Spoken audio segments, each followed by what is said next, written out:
29 mars, Juges, chapitre 1er, chapitre 2. Après la mort de Josué, les enfants d'Israël consultèrent l'Éternel en disant : « Qui de nous montera le premier contre les Cananéens pour les attaquer ?» L'Éternel répondit : « Juda montera, voici j'ai livré le pays entre ses mains. » Et Juda dit à Siméon son frère : « Monte avec moi dans le pays qui m'est échu par le sort, et nous combattrons les Cananéens. J'irai aussi avec toi dans celui qui t'est tombé en partage. » Et Siméon alla avec lui. Juda monta, et l'Éternel livra entre leurs mains les Cananéens et les Phéréziens. Ils bâtirent 10 000 hommes à Bézek. Ils trouvèrent Adoni-Bézek à Bézek, ils l'attaquèrent et ils battirent les Cananéens et les Phéréziens.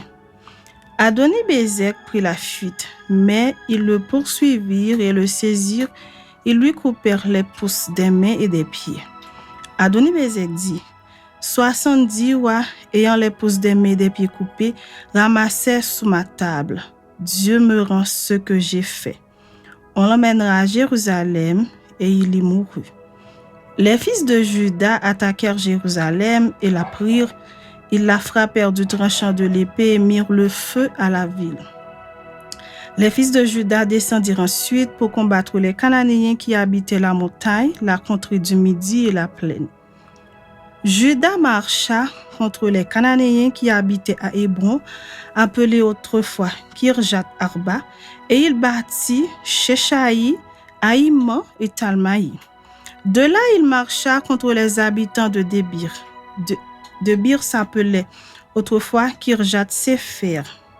Caleb dit : « Je donnerai ma fille Aksa pour femme à celui qui battra Kirjat Sefer et qui la prendra. » Othniel, fils de Kenaz, frère cadet de Caleb, s'en empara.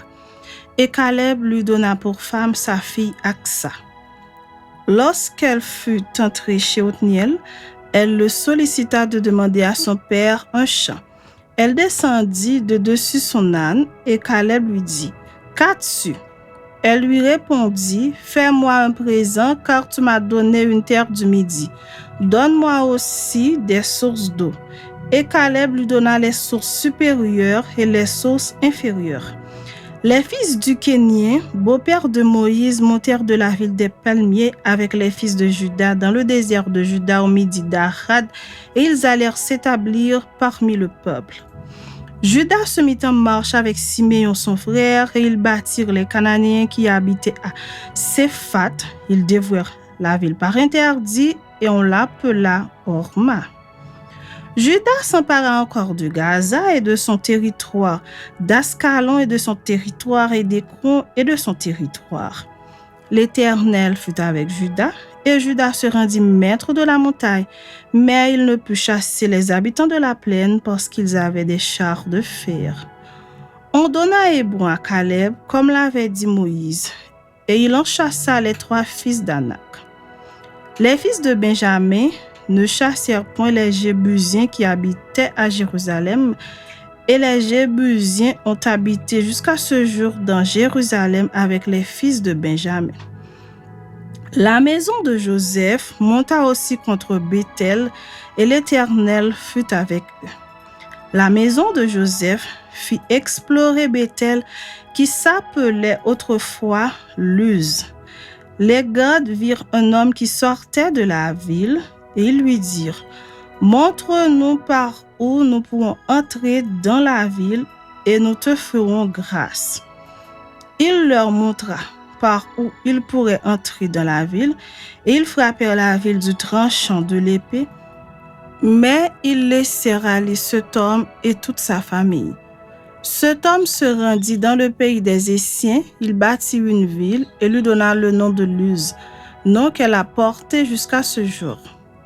Manassé ne chassa point les habitants de Beth-Shean et des villes de son ressort, de Tahanak et des villes de son ressort, de Dor et des villes de son ressort, de Gibléam et des villes de son ressort, de Megiddo et des villes de son ressort, et les Cananéens voulurent rester dans ce pays.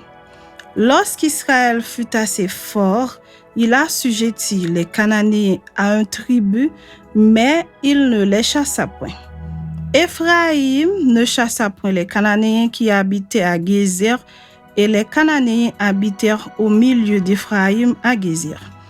Zabulon ne chassa point les habitants de Kitron, ni les habitants de Naalol, et les Cananéens habitèrent au milieu de Zabulon, mais ils furent assujettis à un tribut.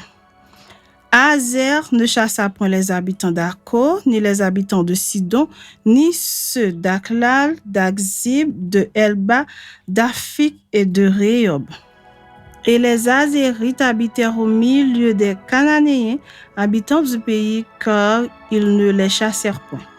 Nephtali ne chassa point les habitants de Beth-Shemesh, ni les habitants de Beth-Anat, et il habita au milieu des Cananéens, habitants du pays, mais les habitants de Beth-Shemesh et de Beth-Anat furent assujettis à un tribut.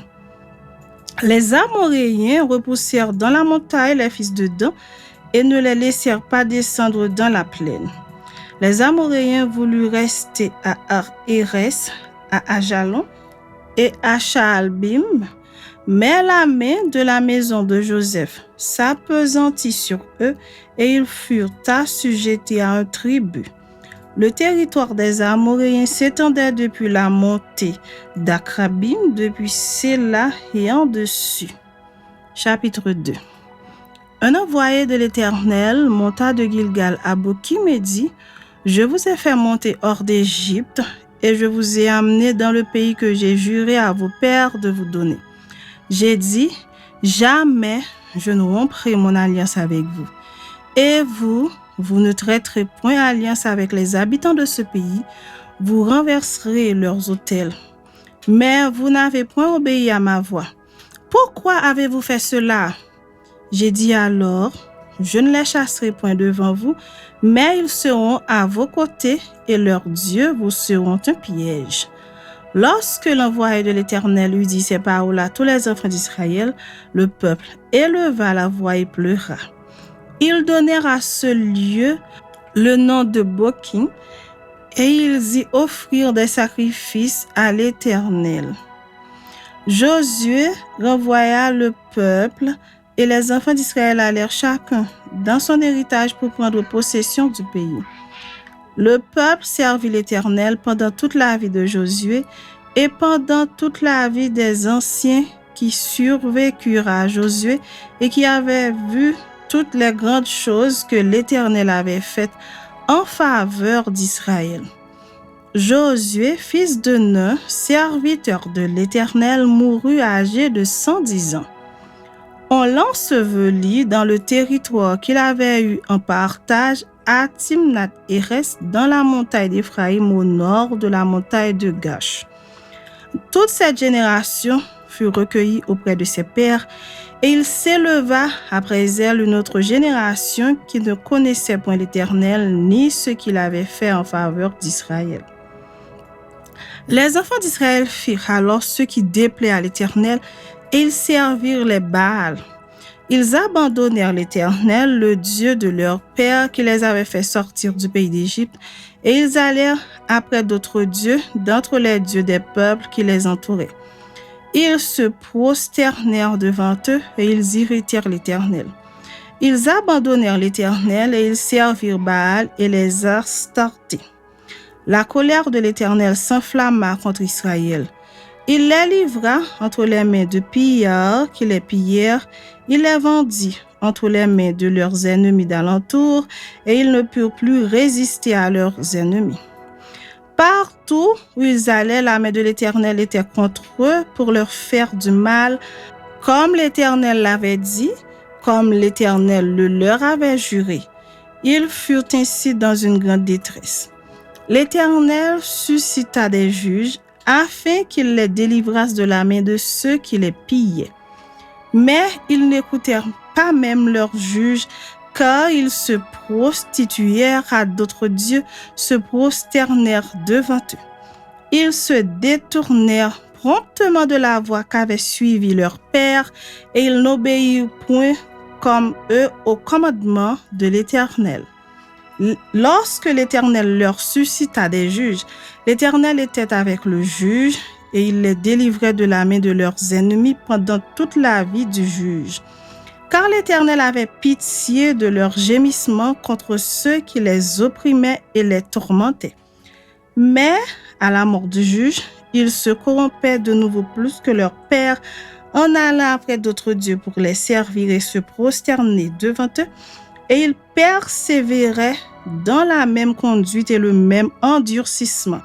Alors la colère de l'Éternel s'enflamma contre Israël et il dit: puisque cette nation a transgressé mon alliance que j'avais prescrite à ses pères, et puisqu'ils n'ont point obéi à ma voix, je ne chasserai plus devant eux aucune des nations que Josué laissa quand il mourut. C'est ainsi que je mettrai par elle Israël à l'épreuve pour savoir s'ils prendront garde ou non de suivre la voie de l'Éternel comme leurs pères y ont pris garde. Et l'Éternel laissa en repos ces nations qu'il n'avait pas livrées entre les mains de Josué, et il ne se hâta point de les chasser.